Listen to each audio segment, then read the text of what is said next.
Jeng jeng jeng.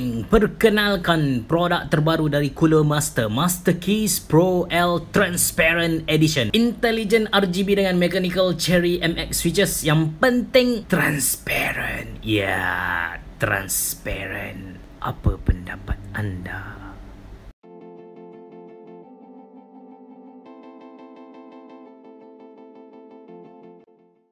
Master Keys Pro L sebenarnya tok baru di pasaran. Kalau kita tengok YouTube, banyak review tentang dia. Tapi bakpo review saya kali ni special sebab hok saya nak review kali ni Master Keys Pro L ni dia versi transparent. Yes, transparent. Dia bogeh. Kalau kita tengok dia punya keycap, dia punya body, kita nampak dalam. Tapi tak adalah 100% bogeh, 100% transparent kan. Tapi dia transparent. Jarang kita nampak mechanical keyboard hok transparent. Kalau tanya saya, apa keyboard Master Keys Pro L ni agak mahal? Ada 3 sebab. Yang pertama, switches yang dia pakai jenis Cherry MX. Kiranya switches yang antara terbaik di dunia dan juga kita consider mahal. Masa mula-mula konsep, dia buat tu K70, K70 mechanical keyboard tu, dia punya sales point ataupun sell point ataupun sales point atau dia punya point jualan tu, dia buat kontrak dengan Cherry MX. Cherry MX tak akan jual dia punya switches dia tu kepada syarikat-syarikat lain. Jadi selama setahun K70 pakai Cherry MX, dan lah ni mungkin Cooler Master dia buat study, dia buat kajian, dia tengok K70 jualan molek, jadi dia pun tiru, dia pakai Cherry MX lah. Yang kedua, saya boleh kata efek RGB dia memang puas hati. Okey, mungkin ada hok tahu, mungkin ada hok tak tahu. Master Keys Pro L ni efek RGB dia manual dan juga auto. Maksud manual dan juga auto tu kita boleh guna sama ada dengan software ataupun tanpa software. Kita tak perlu penimpala setting pelik-pelik dekat software dia ataupun kita cari dekat internet, sebab Cooler Master sediakan efek RGB hok sangat menarik kepada kita. Antara efek RGB hok kita ada static, standard, hok memang tak gerak langsung. Lepas tu kita ada color wave, cross smoke, star effect, raindrop, breathing, kita ada cycle, repel, dan hok paling rare sekali kita ada snake effect. Snake effect lagu mana? Macam kita main dekat Nokia 3310 tu, main ular. Benda tu lah.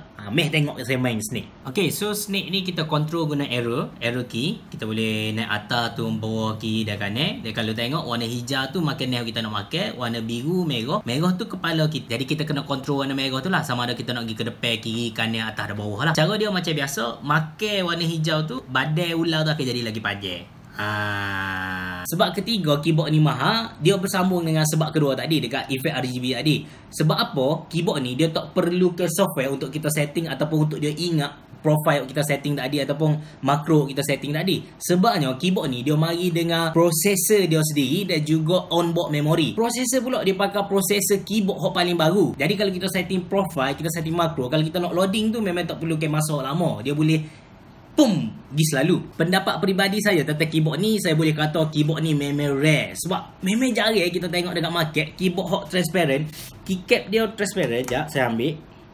Okay, so keycap dia transparent. Tapi saya boleh kata masalah utama keycap dia ni, keycap, saya tak tahu kamera saya fokus ke tak. Tapi masalah utama dekat keycap ni, dia tak ada tulisan langsung. Jadi kalau saya cabut escape ni, sepatutnya ada tulis ESC, tapi kita tak nampak gapo-gapo. Jadi untuk orang yang tak hafal layout keyboard, memang susah nak guna keyboard ni. Pendapat saya, Cooler Master patut dia buat tulisan atas keyboard ni, dia still kena kekalkan tulisan, tapi dia buat tulisan halus dan juga warna putih. Barulah semua orang boleh guna dengan tenang dan senang. Dari segi feeling mechanical keyboard ni, okey, kita dengar aja bagaimana bunyi dia.